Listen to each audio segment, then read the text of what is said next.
Shalom, shalom, peuple de Dieu, de la ville de Lubumbashi, de partout où vous nous suivez. Nous vous disons bonjour et bienvenue dans notre émission Épée de l'Esprit, une émission qui est là pour vous enseigner de la part de notre Seigneur. Aujourd'hui, nous avons prévu un thème très important dans la parole de Dieu qui est la reconstruction. Et pour commencer avec notre thème, nous vous revenons juste après cette transition.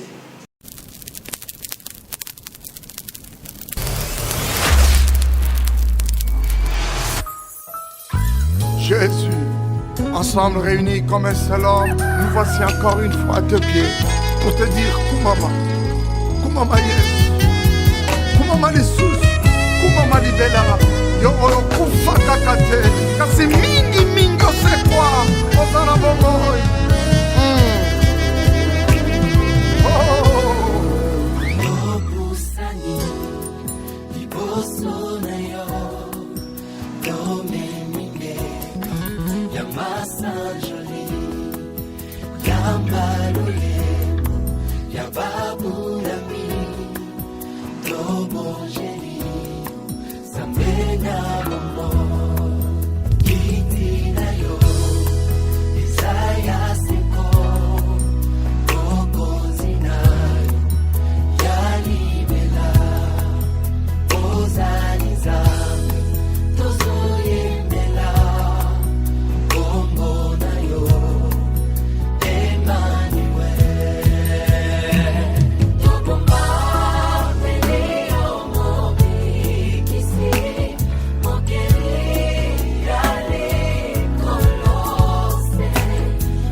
Alléluia.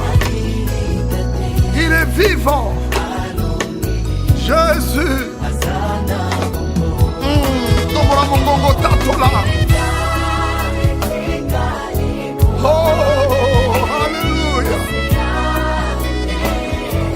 Comme nous venons de vous dire tout à l'heure ici que l'émission d'aujourd'hui a pour sujet la reconstruction. Et en parlant de la reconstruction, aujourd'hui nous allons prendre trois modèles, trois noms bibliques qui est très importante, qui a révolutionné l'œuvre de Dieu dans leur époque bien sûr. Et ces personnes c'est Zorobabel, Esdras et Néhémie. Nous commençons avec Zorobabel avant que nous ne puissions avancer avec notre enseignement. Nous allons prendre un petit temps pour lire la parole de Dieu. Nous sommes dans le livre d'Esdras. Esdras, et après cette petite transition, nous allons vous revenir pour continuer. Emmanuel, what a beautiful Lord you are. Emmanuel, Emmanuel, what a glorious Lord you are. Nani poesi, nani poesi.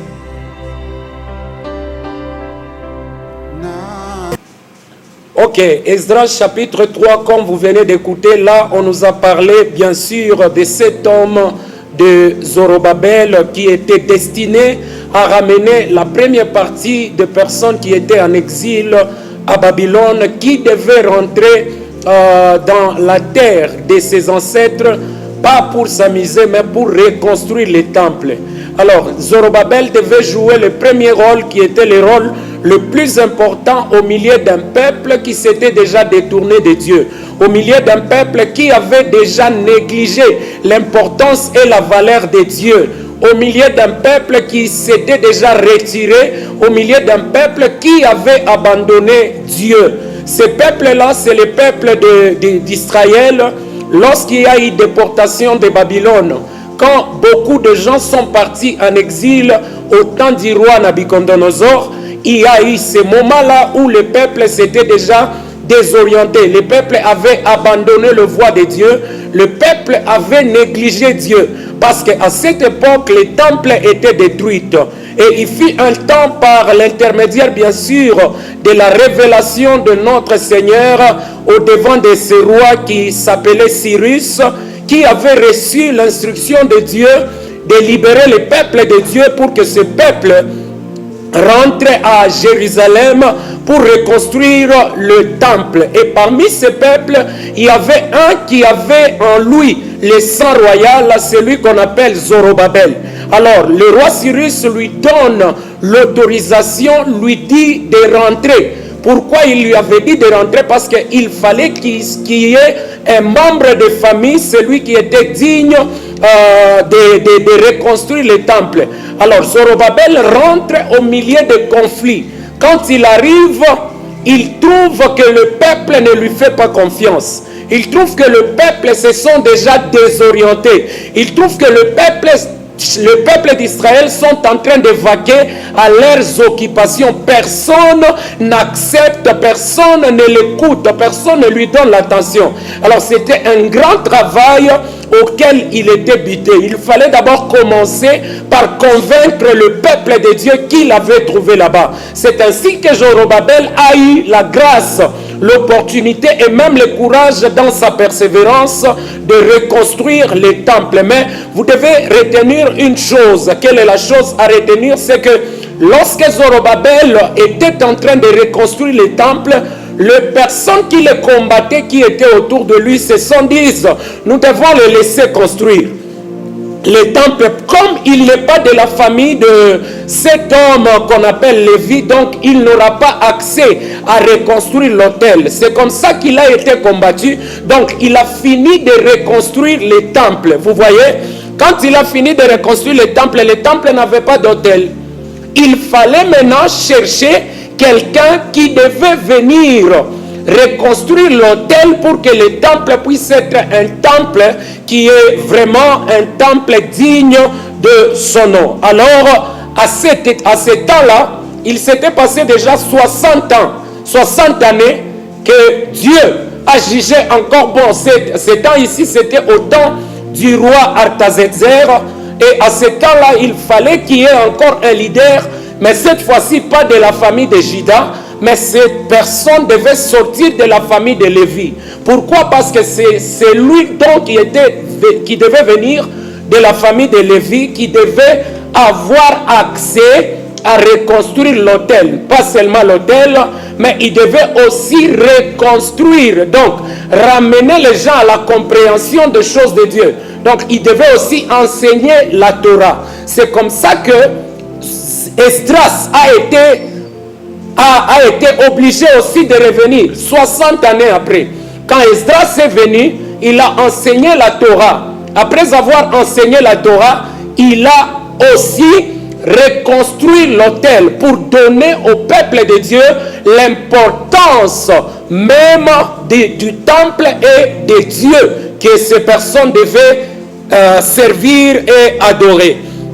Mais il s'est passé aussi un problème que nous vous disons après cette transition.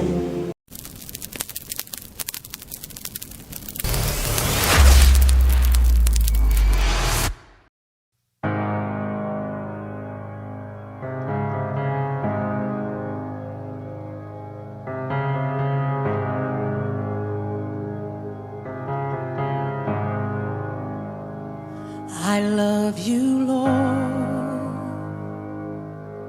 for your mercy never fails me. All my days I've been held in your hand. From the moment that I wake up until I lay my head, oh, I will sing of the goodness of God. 'Cause all my life you have been faithful, and all my life you have been so good. With every breath that I am able, oh, I will sing of the goodness of God. I love your voice. You have led me through the fire, and in darkest night, you are close like no other. I've known you as a father, I've known you as a friend, and I have lived in the goodness of God. Hey, 'cause all my life you have been faithful. Oh yes you have. And all my life you have been so good. With every breath that I am able, oh, I will sing of the goodness of God. Your goodness is running after, it's running after me. Your goodness is running after, it's running after me. With my life laid down, I surrender now. I give.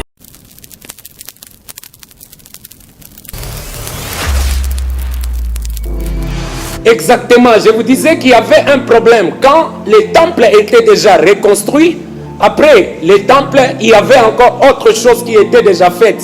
C'est l'autel et même la Torah était enseignée. Mais le peuple qui entourait les temples était en danger. Parce que le peuple qui était resté dans le pays, s'était déjà décidé de tuer toutes les personnes qui devaient fréquenter le temple qui était reconstruit par Zorobabel. Ils étaient déjà interdits, donc on les avait déjà interdits de revenir pour aller, parce que leur objectif c'était de nuire à toutes les personnes qui entraient dans le temple. Pourquoi? Parce qu'eux étaient en train de dire que tous ceux qui viennent de l'exil ne méritent pas enseigner dans les temples ou encore reconstruire. Alors là, il s'est passé un problème. Dieu s'est trouvé encore dans l'obligation d'amener encore une troisième personne. La troisième personne qu'on appelle Néhémie, il devait aussi venir avec quel objectif? Néhémie devait revenir non pour reconstruire le temple, ni même pour reconstruire l'autel, mais Néhémie devait reconstruire la muraille de Jérusalem. Pourquoi il devait reconstruire la muraille? C'était pour, premièrement, donner la sécurité, vous voyez, la sécurité aux personnes qui fréquentaient déjà les temples. Donc il fallait que Néhémie revienne pour amener la sécurité. Alors les trois personnes, la première personne qui est Zorobabel, c'est l'image de Jésus-Christ, vous voyez, qui est venu pour préparer l'homme à l'ascension, qui est venu pour préparer l'homme à sa liberté spirituelle.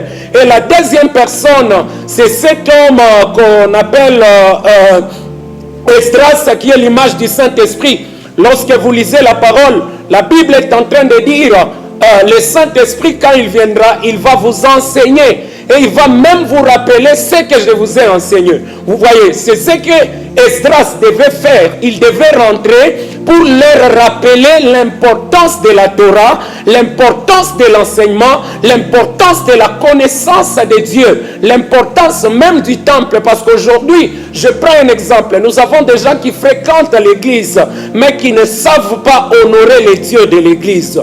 Nous avons les gens qui fréquentent l'église, mais qui ne savent pas respecter les dieux de l'église. Je suis en train de vous dire, malgré cette génération dans laquelle nous nous trouvons, nous avons besoin de personnes qui vont se comporter comme Esdras, malgré l'opposition, que ces personnes soient capables de garder la fidélité avec Dieu. Malgré l'opposition, que ces personnes ne puissent pas quitter les valeurs chrétiennes auxquelles ils sont appelés à s'attacher. Malgré l'opposition, bien-aimés dans le Seigneur, vous devez vous attacher à la connaissance de Dieu, comme au temps d'Esdras, au temps de Néhémie, au temps de Zorobabel. Il y a même une parole dans la Bible qui est tellement populaire. Cette parole qu'on est en train de dire, qui es-tu montagne devant Zorobabel? Tu seras aplani. De qui on était en train de parler? On parlait des peuples des autres, donc des peuples qui étaient restés. Parmi ces peuples, il y a ces peuples que l'on appelle donc le peuple samaritain, qui était habitué, qui s'était déjà approprié aux montagnes, aux dieux des montagnes. Donc on les a dit, malgré que vous vous dites que vous êtes des propriétaires, vous n'allez pas réussir au devant de Zorobabel. Pourquoi? Parce que Zorobabel, c'est Dieu qui l'envoie au travers de l'instruction de Cyrus et Néhémie, au travers de l'instruction de Artaxerxès.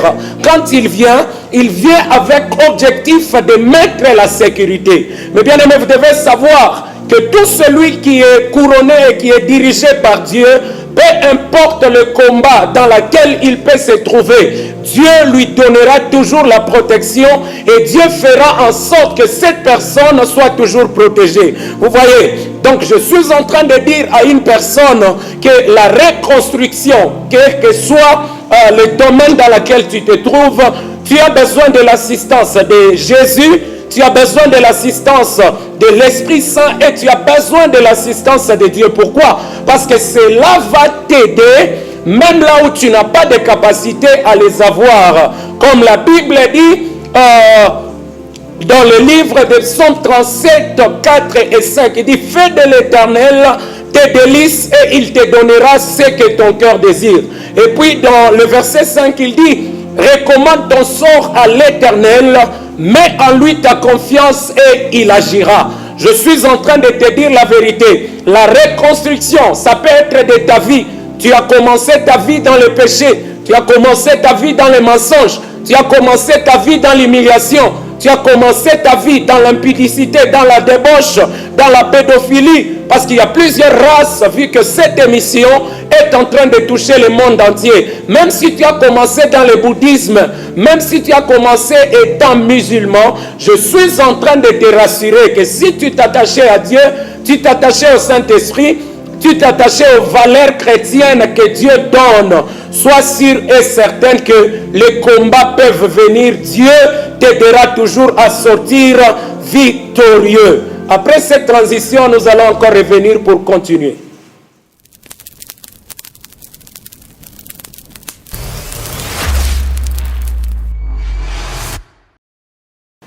Donc j'étais en train de vous dire, malgré le temps ou l'époque dans laquelle nous nous trouvons, nous avons besoin de personnes comme Esdras. Nous avons besoin de frères et sœurs comme de Néhémie et de Zorobabel.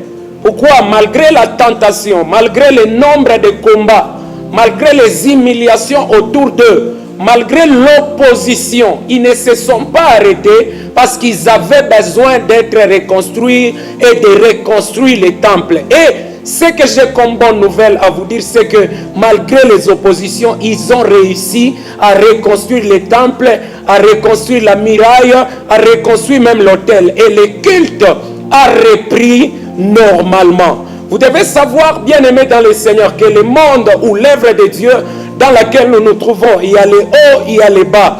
Il y a des personnes qui se sont décidées donc de nous faire du mal, de nous empêcher d'évoluer. Vous voyez à la télé, vous voyez sur TikTok, sur Facebook, sur YouTube, bref, sur tous les réseaux sociaux possibles que vous connaissez, vous voyez des gens qui s'investissent dans les critiques, qui s'investissent dans les moqueries. C'est exactement se comporter comme le peuple au temps de Néhémie et Esdras. Parce que ce peuple n'avait pas accepté la grâce qui était sur Néhémie, la grâce qui était sur Esdras, la grâce qui était sur Zorobabel. Voilà pourquoi ils se sont comportés comme des hommes ordinaires. Ils se sont comportés dans l'obligation de nuire au travail que ces hommes étaient en train de faire. Aujourd'hui, tu peux te retrouver dans une famille, dans une communauté où tu rencontres ce genre de problèmes. Qu'est-ce que je suis venu te dire dans cette émission? Évolue, persévère, n'arrête pas. N'arrête pas, n'écoute pas les moqueurs, n'écoute pas les personnes qui viendront pour te déstabiliser ou détruire ce que tu es en train de faire. Tu dois continuer parce que c'est en continuant que Dieu va se décider de venir t'honorer. Et lorsque vous lisez dans la parole au livre de Psaume 115, le premier verset, la Bible est en train de dire non pas à nous, mais en ton nom donne gloire. C'est que Dieu a besoin de personnes qui décident d'avancer. Lorsqu'il te voit avancer, il vient, il entre dans ta vie et il te fait du bien. Ésaïe 60, premier verset. La Bible est en train de dire, lève-toi, sois éclairé, car ta lumière arrive et la gloire de l'Éternel sera posée sur toi. Tu vois, donc si tu es assise, tu refuses de te battre, de combattre, tu n'auras pas de solution ou tu n'auras pas la renommée. Dieu a besoin de gens qui se décident d'avancer malgré l'opposition, qui se décident de continuer malgré les tentations, qui se décident d'affronter les combats malgré tout ce que le monde leur présente, voulais-je dire. Dieu a besoin de personnes, comme il dit encore dans le psaume 116, premier verset, il dit, l'Éternel entend ma prière parce qu'il me connaît. Vous voyez, donc malgré les problèmes au-devant de vous, comportez-vous comme Zorobabel, comportez-vous comme Néhémie, comportez-vous comme Esdras. Je peux ajouter encore une personne très importante de la Bible. Comportez-vous comme Daniel. Vous voyez, il est au milieu des magiciens, mais il garde sa foi en Dieu, le Dieu qu'il a appelé. Aujourd'hui, nous avons des gens, lorsqu'ils se retrouvent devant un péché, il est capable et il décide d'abandonner Dieu. Nous en avons d'autres, lorsqu'ils sont devant les humiliations et devant le combat, peu importe leur source, ils sont capables et prêts à abandonner Dieu. Mais toi, de la même façon que Zorobabel a gagné la victoire pour reconstruire le temple, tu dois aussi te reconstruire ta vie, reconstruire ton corps, ton cœur. Si tu étais frappé par l'ivrognerie, dis-toi que c'est encore possible que je puisse me racheter. Tu dois te dire, même si tu as commencé dans l'impudicité, même si cela était déjà devenu une addiction au devant de toi, tu dois dire que c'est possible avec Jésus de revenir. Même si tu étais meurtrier, même si tu étais déjà devenu un homme qui tuait les autres, tu dois te dire que c'est encore possible avec Dieu. Même si tout n'allait pas dans ta vie à côté de toi. C'est ça l'importance de la parole de Dieu.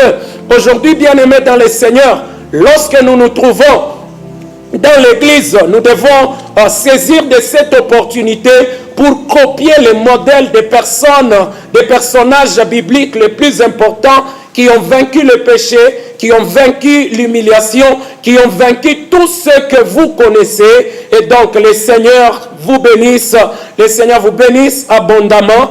Avant de conclure, d'abord une transition et nous revenons pour la conclusion.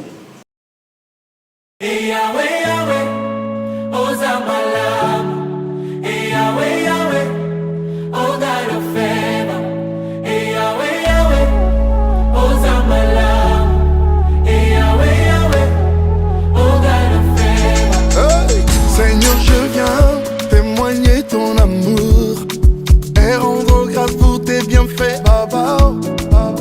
Oui, je proclamerai tous les jours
Comme je vous disais, la conclusion se résume sur ces trois personnages que nous avons cités. La première personne, cet homme de Zorobabel, dans laquelle nous avons trouvé une personne déterminée, une personne qui a enduré des choses, mais malgré cela, il a été victorieux.